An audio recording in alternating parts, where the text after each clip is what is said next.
En estos momentos se está preparando todo para que el Cristo de las Mercedes se acerque hasta el altar de la catedral y pueda dar comienzo a este sermón del año 2012. Unos pequeños datos de esta catedral, construida a partir de los planos elaborados por Juan de Herrera a partir de 1581-1582, que se le entrega entonces al Cabildo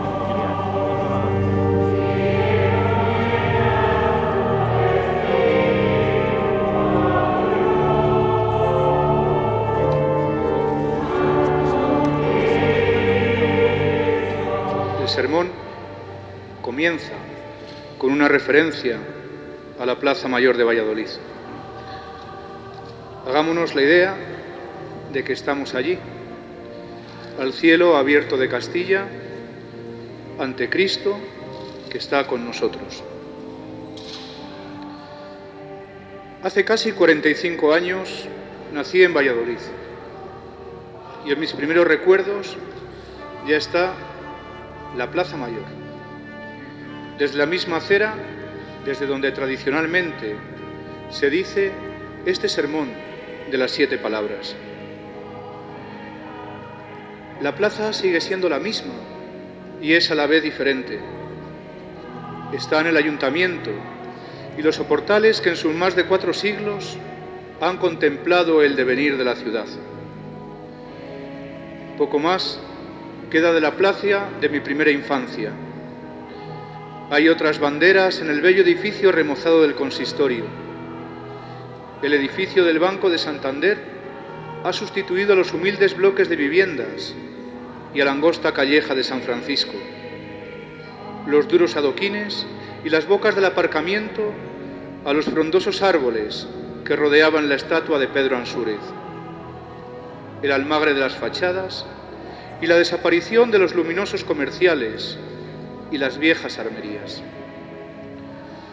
Pero si la plaza ha cambiado físicamente, más lo ha hecho lo que esa cáscara urbana esconde, el alma de la ciudad, que no es otra que la de las gentes que la forman. Ese alma de la ciudad que es también el alma de nuestra sociedad.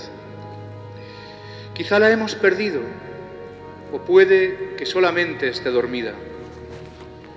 A pesar de nuestra historia, de nuestras tradiciones, de nuestras cofradías, incluso del acto que en este momento celebramos, ¿estamos dispuestos a oír, o más bien a escuchar lo que Cristo nuestro bien gritó desde la cruz? Si no es así, nuestra ciudad, nosotros mismos, nos habremos quedado sin alma, sin corazón. Parafraseando al poeta, despierta, alma dormida. Reverendísimo Padre, excelentísimas e ilustrísimas autoridades civiles, militares y eclesiásticas, oficiales mayores y cofrades de las 7 palabras, cofradías vallisoletanas, queridos hermanos todos. Permíteme que te tutee, que este sermón sea una confidencia, palabras de un corazón que habla al corazón, palabras de un corazón enamorado a un corazón que necesita estar enamorado para vivir en plenitud. Palabras del corazón de Cristo a tu propio corazón. Palabras pronunciadas en el momento más trascendente de la vida del hombre con mayúscula, cuando Él entrega su vida por ti. 7 palabras que Jesús habría pronunciado, aunque tú fueses la única persona que pudieses oírlas. 7 palabras que hoy te sigue dirigiendo a ti. Primera palabra. Padre, perdónalos porque no saben lo que hacen. Estamos acostumbrados a ver a Cristo en la cruz. Imagina que eres tú quien está sujeto al madero, clavado, sin haber hecho nada que mereciese castigo. Muy posiblemente de tu boca no podrían salir más que sonidos inarticulados, o en el mejor de los casos, si tuvieses fuerzas, alguna imprecación no muy agradable hacia quienes te han llevado a esa situación. Por eso no puede menos que asombrarte que las primeras palabras que Jesús pronuncia al ser alzado en la cruz sean palabras de perdón. Perdón acompañado de una excusa, como quitando culpabilidad a aquel que verdaderamente lo es. La excusa que el crucificado nos da es la ignorancia. No saben lo que hacen. Con facilidad podríamos pensar que seguramente habría personas que no sabían lo que hacían. No sabían quién era aquel hombre que hablaba con autoridad, al que seguía tanta gente, que hacía milagros. Uno más de tantos charlatanes que poblaban los caminos del Próximo Oriente, podría pensar el soldado romano. Un líder fallido, un bandido, como los otros dos que estaban crucificados con él, podría pensarlo un celota. Un hombre bueno que cuidaba a los marginados, diría alguno que le había acompañado desde la lejana Galilea. Pero qué ignorancia podrían alegar el sacerdote, el escriba, el fariseo, aquellos que presumían de conocer la ley y cumplirla. ¿No es esa excusa que pone Jesús un punto más para pedir su muerte?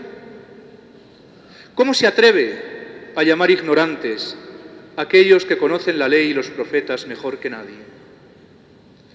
Y sin embargo, esa súplica de perdón de Jesús a Dios Padre se dirige a todos los que escuchan sus palabras, porque únicamente no considerándose sabio, autosuficiente, se puede estar abierto a la conversión. Entonces y 2000 años después, porque esa petición de perdón al Padre Dios la hace por ti. Del mismo modo que a aquellos sabios, a nosotros nos resulta escandaloso considerarnos ignorantes. Pensamos que todo lo hacemos bien y que no necesitamos ser perdonados.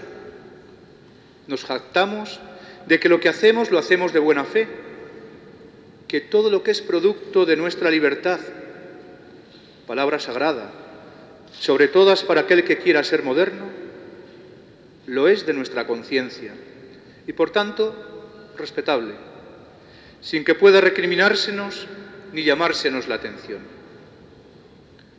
Sin embargo, nuestra conciencia está dañada. Hemos perdido el sentido del pecado, los conceptos del bien y del mal, y más aún, el concepto de verdad del que aquellos proceden. Verdad que solo se nos revela plenamente en Cristo. Esos conceptos los hemos sustituido por nuestra complacencia, o si quieres en términos filosóficos, ha triunfado el hombre concupiscible y el irascible sobre el hombre racional. Presumimos de ser sabios y no dejamos que la razón, que es la que trame la conciencia, ilumine nuestras apetencias y nuestras repulsiones. Jesús hace al Padre esa súplica por cada uno de nosotros. En cierto modo, todos hemos abdicado de la verdad. Hace esa súplica por ti, esposo o esposa, que has olvidado lo que significa el matrimonio. ¿Qué es el amor conyugal y qué la apertura a la vida? La hace por ti, padre o madre de familia, que has abdicado de tu papel natural para convertirte en amigo, eliminando la autoridad en aras de un amor malentendido. La hace por ti, muchacho, que has creído todos los halagos que hacen a tu juventud, que insisten en tus derechos y no en tus responsabilidades, y que impiden que te conviertas en un hombre o una mujer completo. La hace por ti, enfermo o anciano, que has perdido la esperanza porque te han hecho creer que tu vida ya no sirve y que eres una carga para la sociedad. La hace por ti, empresario o trabajador, que no buscas el sentido social de la propiedad y del trabajo, sino únicamente el beneficio de tu clase, sindicato o patrimonio. La hace por ti, servidor de la cosa pública, para el que poder se convierte no en un servicio al bien común, sino en una meta alcanzada que hay que mantener como sea, muchas veces al servicio de intereses ideológicos o económicos. La hace por ti, la hace por mí, ministro de la Iglesia, que abarato la palabra de Dios y los sacramentos del Señor, que no escucho al magisterio con la excusa de los signos de los tiempos o por la tibieza con que vivo mi ministerio.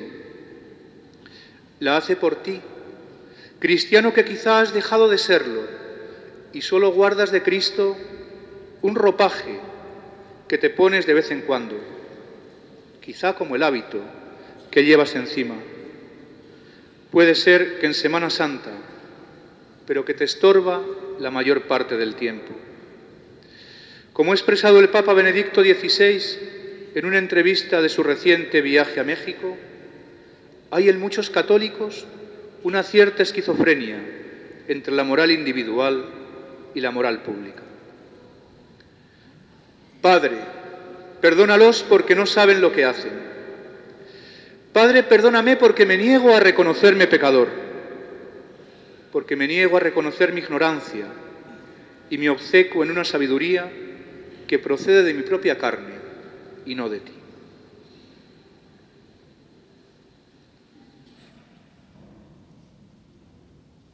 Segunda palabra. Hoy estarás conmigo en el paraíso. Una de las más importantes obras líricas de la literatura inglesa es El paraíso perdido, escrito por John Milton en 1667, ilustrado en el siglo XIX por las inquietantes escenas de William Blake. Una dramatización sobre los primeros capítulos del libro del Génesis y que viene a reflejar la zozobra y la angustia del ser humano que ha salido del estado de felicidad original que Dios había pensado para él. Por eso el hombre siempre se encuentra a la búsqueda de algún paraíso. Cuando evocamos la palabra paraíso, nos vienen imágenes de abundancia, de todas aquellas cosas que anhelamos, de deseos satisfechos, de playas paradisíacas, vegetación exuberante, multitud de bienes de consumo, de relaciones o de cualquier tipo de estímulos a nuestros sentidos. A veces incluso el paraíso que buscamos no es tan materialista como los ejemplos señalados. Aparece como una ansia de mayor entrega a una noble causa de solidaridad, de derechos, política o incluso religiosa. El primer tipo de paraísos es aquel que nos ofrece y potencia la cultura dominante y que no supone sino una forma de alienación del hombre, de hacerle maleable de tal modo que responda a sus pulsiones, emociones o sentimientos y no a su razón. El segundo tipo de paraísos puede parecernos noble, pero convertidos en un fin en sí mismos, pasan a no ser más que instrumentos al servicio de esos otros paraísos que nosotros nos hemos creado. Así la solidaridad anhelada puede convertirse en un modo de lograr el paso de los bienes materiales de unas manos a otras, generalmente las mías o las de mis amigos. El logro de unos nuevos derechos en dar legitimación a prácticas, acciones o actitudes que laven mi cara frente a los demás, justifiquen mi comportamiento o me hagan estar por encima de ellos, construyendo una moral a mi medida. La política como deseo, poder y ambición, y unos sueños religiosos que con la excusa de la mística y perfección de vida, en ocasiones enmascaran frustraciones, eluden responsabilidades o son huidas de la realidad. En definitiva, todos esos paraísos que nos creamos y nos buscamos no son más que repetir el primer pecado del hombre, el egoísmo, la afirmación de uno mismo frente a Dios y frente a los demás, y que paradójicamente hicieron perder al hombre el paraíso para el que había sido creado. ¿Cuántas veces has escuchado las palabras de Cristo en la cruz a lo largo de tu vida? ¿Cuántas veces has escuchado hoy estarás conmigo en el paraíso? Muchos de los presentes podréis decir muchas veces: llevo viniendo al sermón desde que era pequeño. Pero si te preguntase qué significa hoy estarás conmigo en el paraíso, probablemente o no me contestas o nunca has pensado en ello, o digas simplemente el cielo. Para entender esta palabra de Jesús, nos hace falta atender al diálogo que existe entre los dos bandidos y él. Dimas y Gestas habían buscado su paraíso particular en la tierra, un paraíso político, ya que el término bandido es el mismo con el que el Evangelio designa a Barrabás. A la hora de la muerte, ese paraíso se viene abajo y llega la hora definitiva que cada uno va a experimentar de un modo diferente. Uno desde el empecinamiento en su propia verdad, en su propio egoísmo. El otro reconociendo los hechos desde la verdad, con mayúsculas, el bien y el mal, la justicia y la injusticia, la inocencia y la culpabilidad.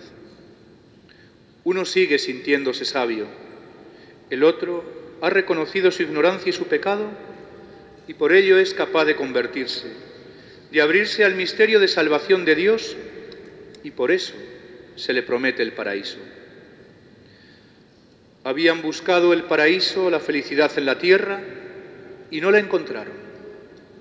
Uno de ellos encontrará la salvación. En este sentido ha sido publicado en italiano hace unos días una recopilación de lecciones que en 1975 el entonces teólogo Joseph Ratzinger impartió en la Facultad de Teología del Trivéneto.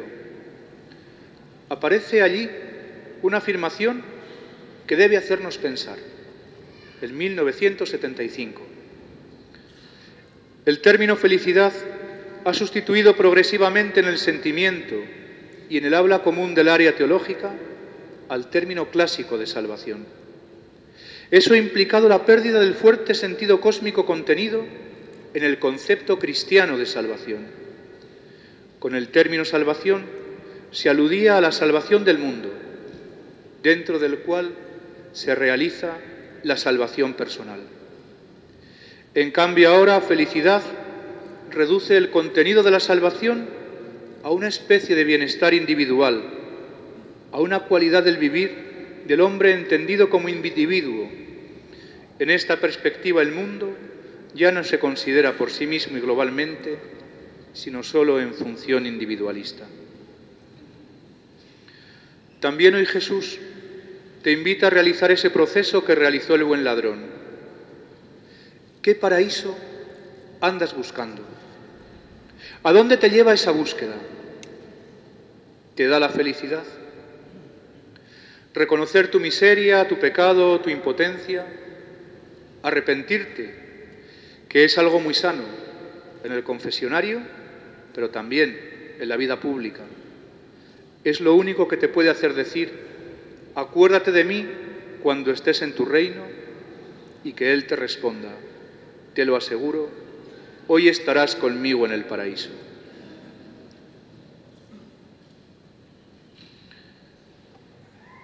Tercera palabra. Mujer, ahí tienes a tu hijo. Seguramente te resultará conocido el canto mariano Stabat Mater. Hace unos años, cuando el cardenal Antonio María Javier pronunció este mismo sermón, todos pudimos escuchar, intercaladas con sus palabras, las estrofas de ese hermoso himno gregoriano. Stabat mater dolorosa, iuxta crucem lacrimosa, dum pendebat filium. La madre estaba llorosa, junto a la cruz lacrimosa de donde colgaba el hijo. Una composición medieval que intenta sumergirnos en la crucifixión de Cristo desde la perspectiva de la Santísima Virgen. A lo largo de los siglos, insignes compositores han ido poniendo música a esos viejos versos latinos. En 2007, el maestro Palazón compuso un nuevo Stabat Mater para una misa de Requiem. No solo compuso una nueva melodía, sino que con el mismo espíritu de la tradición de la Iglesia encargó una nueva letra, que refleja fielmente la figura de María al pie de la cruz, pero que al menos en su comienzo contiene una nota que puede servirnos en la reflexión de esta mañana. Eres madre dolorosa, roca firme junto al Hijo que se entrega por amor. Fruto excelso levantado en el árbol nos redime, traspasado de dolor. Madre llena de amargura, ojos de mirar el llanto con que llora el corazón. Los que clavan a tu Hijo han clavado en ti primero una espada de aflicción. Roca firme junto al Hijo. La palabra latina stabat, con la que se inicia el canto, indica estar, pero con sentido de permanencia, de estar enraizado, firme, fiel. La expresión roca, empleada en esta nueva versión, posee además un contenido eclesial que nos remite al menos a dos pasajes evangélicos. Aquel en que Jesús nos habla de la casa edificada sobre arena y la casa edificada sobre roca. Y aquel en que después de la confesión de Pedro, el Señor dice: tú eres Pedro, y sobre esta piedra edificaré mi iglesia, y el poder del infierno no la derrotará. María es la madre fuerte, rocosa, que ve morir al Hijo amado, pero es también la madre que da a luz a nuevos hijos. Ese hijo que eres tú, ese hijo de la Iglesia que eres tú, porque la Madre María es la imagen de la Iglesia. Hace unos días en un programa de televisión aparecía un sacerdote cubano al que se preguntaba cómo había sido posible su vocación en la Cuba comunista. Fue explicando las diferentes circunstancias de su vida y llegó el momento en que debía realizar una tarea evangelizadora, de puerta en puerta. En una casa se presentó, dijo quién era y qué estaba haciendo. Entonces el padre cortésmente le dijo que en aquella casa eran todos comunistas y que no creían en Dios. El entonces seminarista, al ver una imagen de la Virgen de la Caridad del Cobre, preguntó a continuación: ¿y en la Virgen de la Caridad? El hombre le contestó: en ella sí, es la Madre. Puede parecer una simple anécdota, pero nos da una idea clara. Incluso en el lugar más apartado de la fe, la presencia de María es presencia de la Madre. También de la Madre Iglesia, que sigue engendrando y acogiendo nuevos hijos. También te acoge a ti, que quizás te has apartado de la Iglesia. Solo puedes recibir a María como Madre si recibes a la Iglesia como Madre.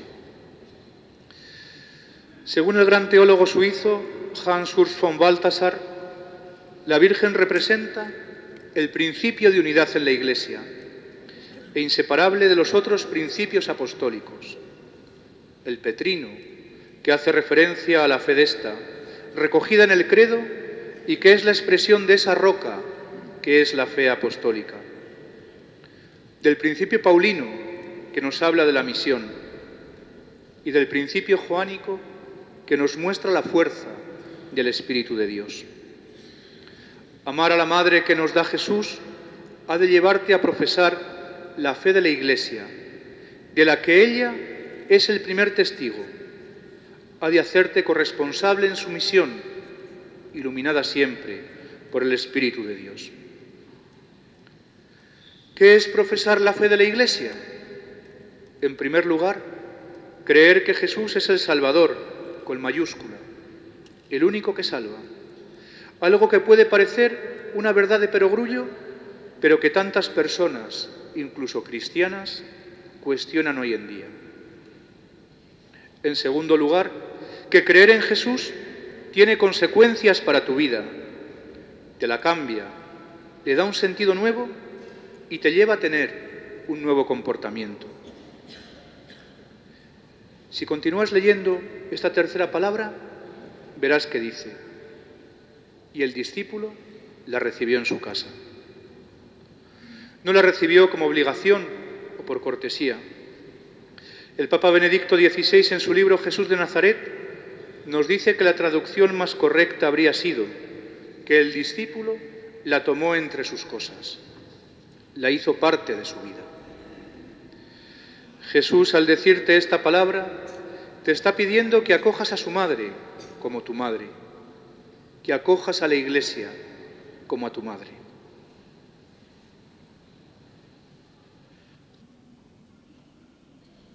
Cuarta palabra.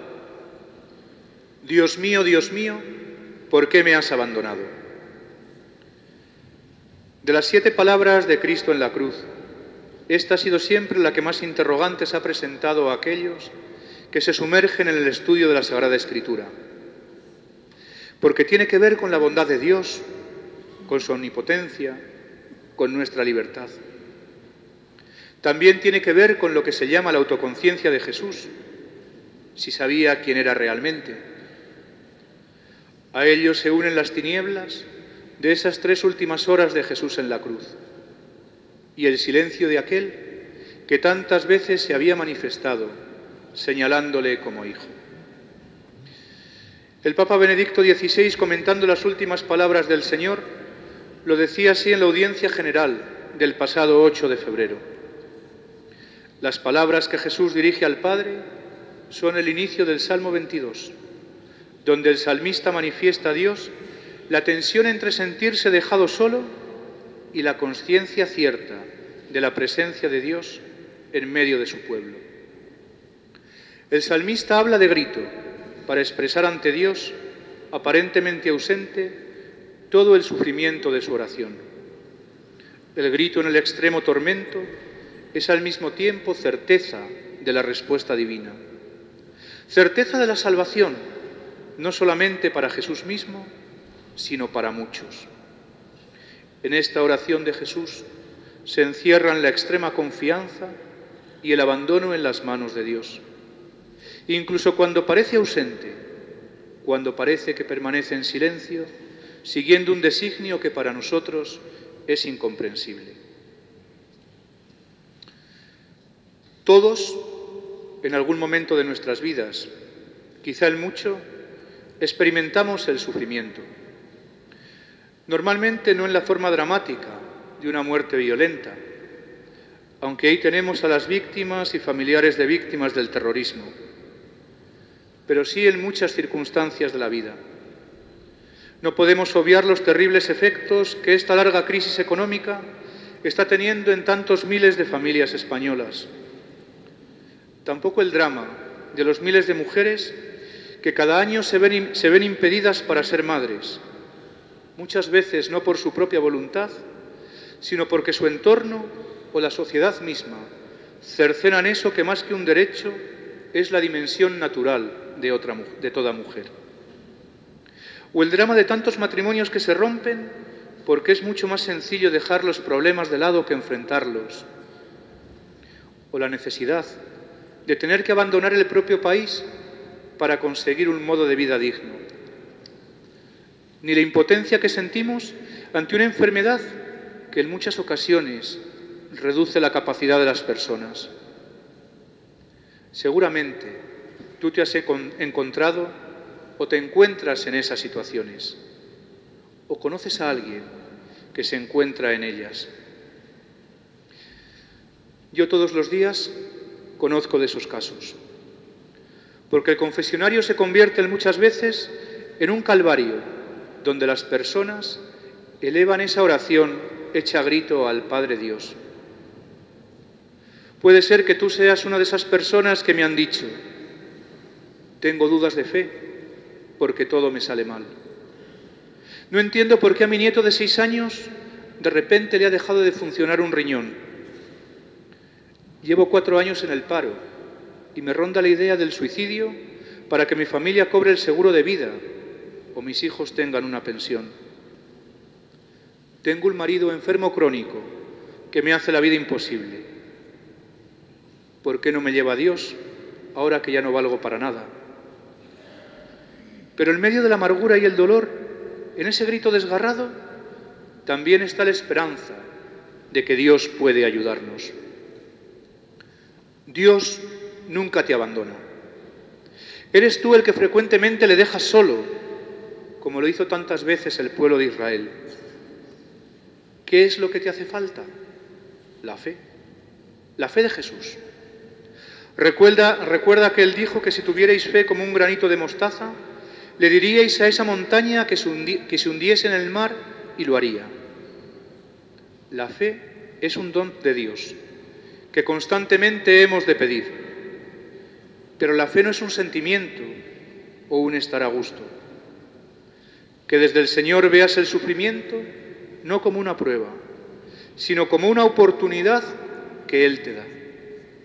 De unirte al sacrificio de la cruz, de descubrir la solidaridad de los demás, de darte cuenta que no necesitas tantas cosas, de saberte necesitado de Dios. El Papa terminaba su audiencia con estas palabras: la oración de Jesús moribundo en la cruz nos enseña a rezar con amor por tantos hermanos y hermanas que sienten el peso de la vida cotidiana, que viven momentos difíciles, que atraviesan situaciones de dolor, que no cuentan con una palabra de consuelo.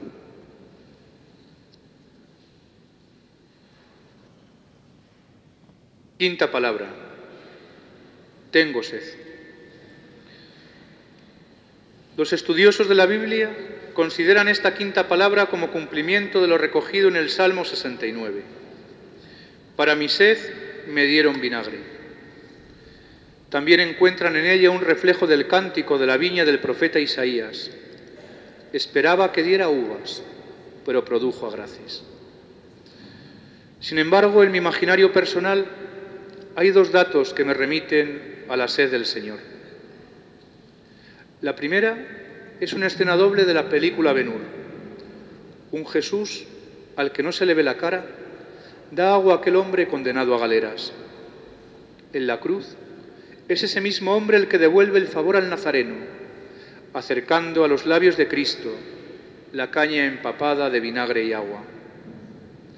Ese fotograma nos acerca de un modo claro a la sed como fenómeno físico. La otra escena es mucho más importante. Por lo pronto, se trata de un texto del Evangelio de San Juan, y en él la sed física de Jesús se convierte en la excusa para mostrar su sed de amor hacia los hombres. Se trata del bellísimo relato de la samaritana. Independientemente del simbolismo que el agua tiene en el Evangelio, de Juan y las referencias a la historia salvífica del pueblo de Israel, que supone que se desarrolle en el pozo de Jacob, que nos dio este pozo, y de él bebieron él y sus hijos y sus ganados, lo que resulta verdaderamente impresionante es el diálogo de Jesús con la samaritana. Imagina que la samaritana eres tú y que Jesús te pide de beber. Probablemente le harías ese favor, pero ¿cómo reaccionarías cuando, metidos en la conversación, Él manifestase conocer cosas de tu vida, cosas que tú ves normales porque son normales para la sociedad? Pensemos en los 5 maridos de esta mujer, y que te mostrase la verdad de tu comportamiento. La samaritana tenía fe. Aunque separados de los judíos, los samaritanos tenían la misma fe. Tú también dices que tienes fe, pero al igual que ella, tu comportamiento no se ajusta a lo que dices creer. Seguramente, tampoco eso te acarrea sentimiento de culpa alguno. Pero hay algo que ya no es el agua física, el no tener que ir al pozo a sacarla, que le impulsa a llamar a sus vecinos. Quizá su vida no era tan dichosa como pensaba hasta entonces. Piensa si lo es la tuya. Jesús tiene sed de la fe y del amor de esa mujer. Jesús tiene sed de tu fe y de tu amor. Te está pidiendo tu agua, lo que tú tienes, aunque solo sean tus pecados, para que tú puedas llenarte de Él. Acércate al Señor que te pide de beber y Él cambiará tu vida. Cuando Cristo muere y es traspasado por la lanza del soldado, el evangelista nos dice que al punto salió sangre y agua. Los padres han visto en ello el nacimiento de la Iglesia, del bautismo y de la Eucaristía. El sediento se ha convertido en esa fuente que salta a la vida eterna, como se lo había prometido a la samaritana. Ese agua ha saltado a ti por medio del bautismo. Deja que calme tu sed.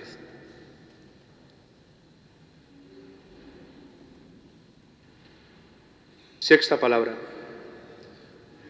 Todo está consumado. Para el evangelista San Juan, esta es la última palabra que pronuncia Jesús. En ella se resume toda la primera parte del Padre Nuestro. Es santificado el nombre de Dios, se hace presente el reino de Dios y se ha cumplido su voluntad. Cristo ha cumplido con creces la tarea para la que había sido enviado al mundo. Estando estudiando en el seminario de Valladolid, siempre que entraba en la capilla, me impresionaba aquella frase de la Escritura que, como un friso, recorre la parte inferior de las vidrieras del Vía Crucis. Factus obediens usque ad mortem, mortem autem crucis. Se hizo obediente hasta la muerte y una muerte de cruz. Manifiesta hasta qué punto Jesús ha cumplido la voluntad del Padre. Según Santo Tomás de Aquino, la contemplación de Cristo obediente hasta la muerte y muerte de cruz es la que mayor bien hace a quien la contempla. No podemos ver el cumplimiento de la voluntad de Dios en Jesús como un hecho aislado y circunscrito al momento de la muerte. Es algo que aparece y va creciendo en toda la vida del Señor, ya desde su infancia, huida a Egipto, pero que se da de un modo especial en su vida pública, en las tentaciones del desierto, cuando habla del cumplimiento de la voluntad de Dios, cuando Pedro se escandaliza ante el anuncio de la pasión, en la oración del huerto. Todo se ha cumplido. ¿Puedo yo decir lo mismo de mi vida? Cumplo la voluntad de Dios. Soy obediente a lo que Él me pide. Seguramente pensamos que aquel que obedece es menos libre, ya que hemos identificado la libertad con hacer lo que a cada uno nos apetece y nos parece que eso es lo correcto. Sin embargo, aquel que obedece al Señor, que cumple la voluntad de Dios, es más libre, porque es capaz de desatarse de aquello que más le sujeta y que es el propio yo. Pero ¿cuál es la voluntad de Dios? La respuesta, que te puede parecer difícil, nos la da el propio Jesús cuando el joven rico le pregunta: ¿qué debo hacer para ganar la vida eterna? Le responde: si quieres entrar en la vida, guarda los mandamientos. Una respuesta sencilla y clara: cumplir los mandamientos. Muy probablemente todos cojeamos de alguno o de muchos de eso que los judíos llamaban las 10 palabras de vida. Esas palabras de vida se van concretando de un modo diferente en la existencia de cada uno de nosotros. No vive de igual modo la santificación del tiempo una persona consagrada que otra que no lo es. La diferencia más importante es el rezo de la liturgia de las horas, como obligación contraída en la profesión religiosa o en la ordenación sagrada. No vive de igual modo la castidad una persona casada que otra que no lo está. Lo importante para un católico está en realizar la vocación a la que ha sido llamado en la Iglesia y que tiene una finalidad común a todos, la santidad. También la Iglesia, como pueblo de Dios, cuerpo de Cristo y templo del Espíritu Santo, está llamada a cumplir la voluntad de Dios.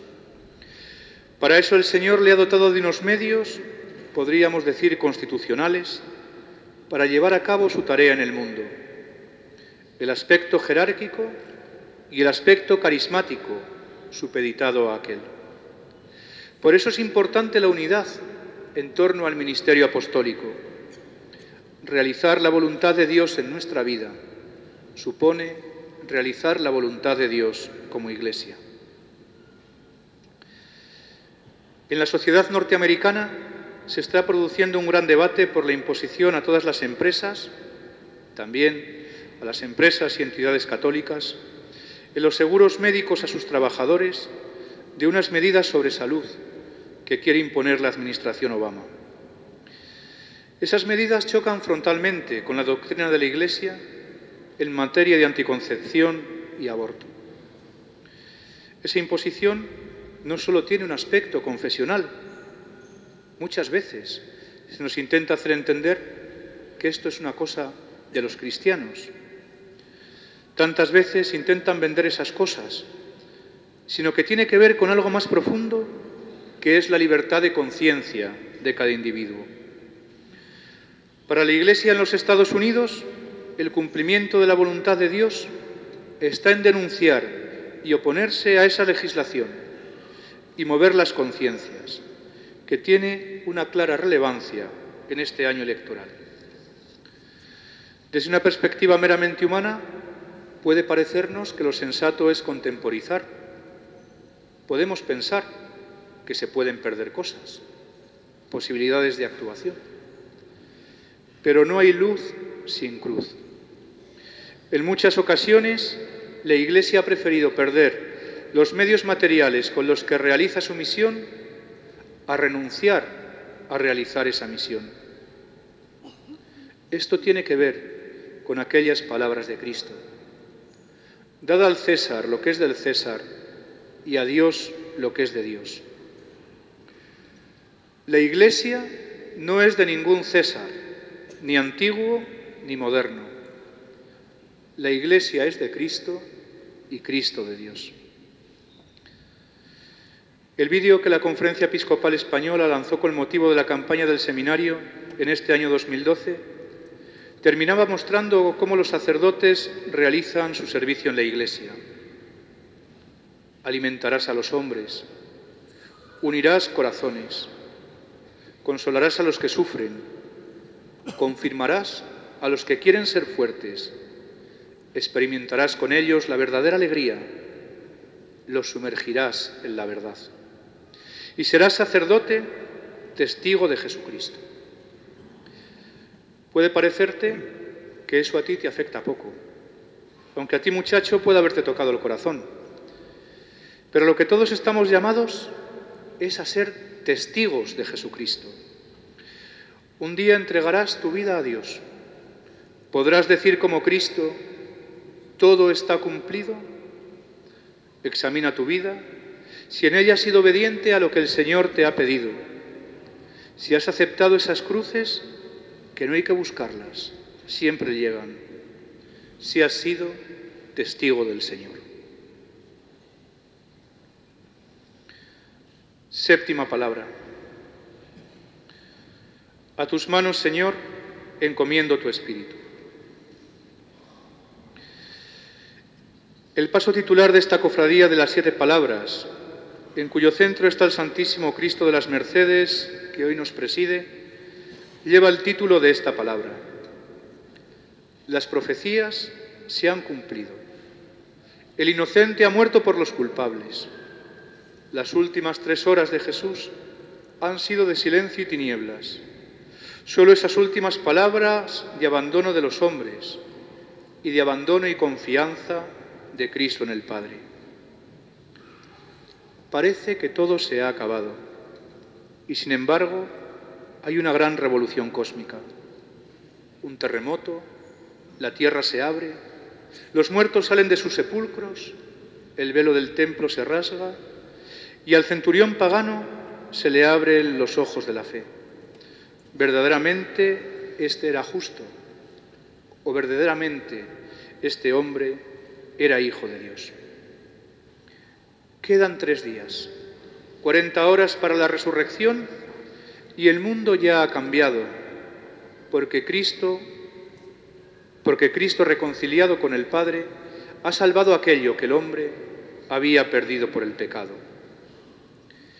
El pecado, el sufrimiento y la muerte siguen existiendo en el mundo, pero la muerte del Señor hace que no tengan la última palabra.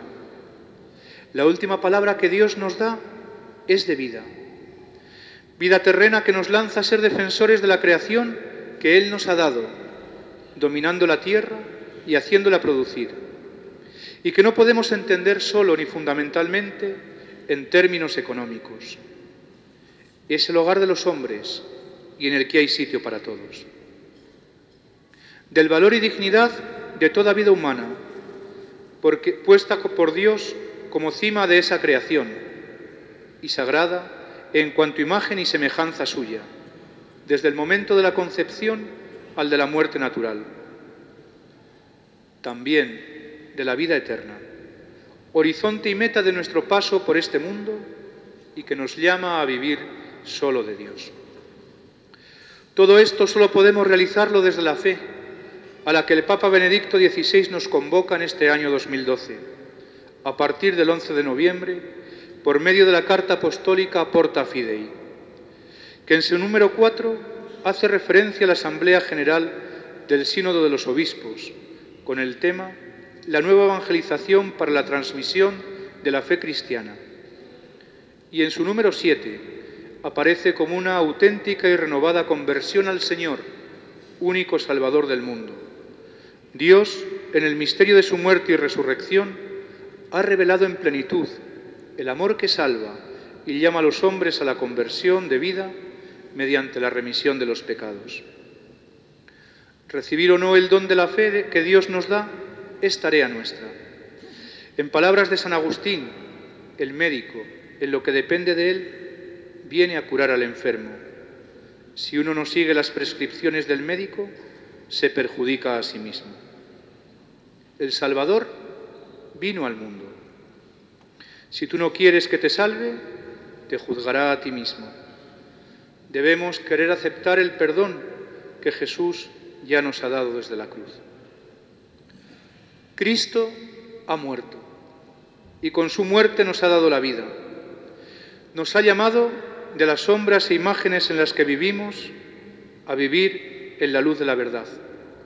Epitafio en la tumba del beato John Henry Newman.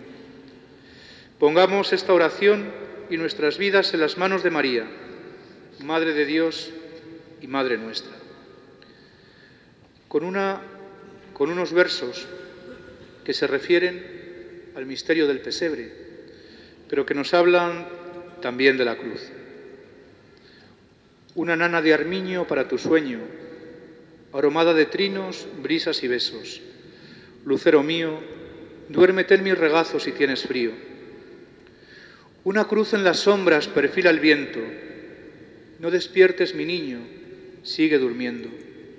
Tu madre vela frente a todas las cruces, aunque le duela. Dormido entre mis brazos, blanda sonrisa.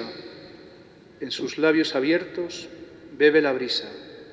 Mi niño duerme, callad, ramas del sauce, que no despierte.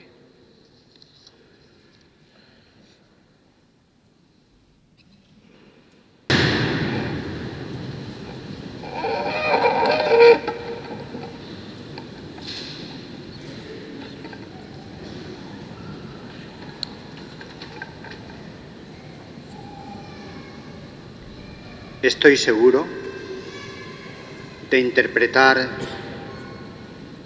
a todos.